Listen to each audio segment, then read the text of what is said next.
Good morning mga ma'am! Another day, another vlog na punta ani. Today's vlog, grocery and quick chika minute.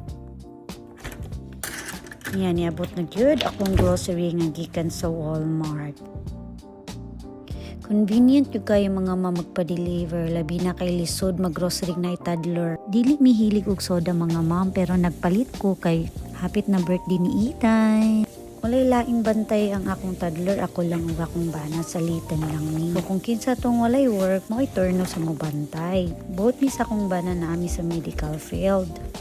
Bilibag yung kinako ani nga paper bag, kay grabe kakaya ang bugat. Mao na ni, atong i-unpack. Vinegar for cleaning and laundry.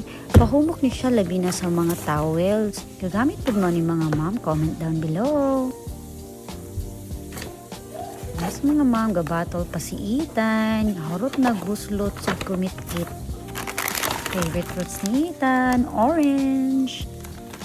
Daghan kog salt ipalit mga ma'am kay akong pabukalan ug ako'y bubo sa likod. Arong wala na weeds mo tubo.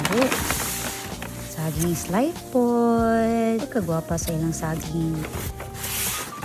Mao ni mga ma'am akong gamit sa akong kape, ginamix na ako siya. Oat milk ni siya. Lamig kay ni siya mga ma'am. Murag og kag nag-order sa gawas.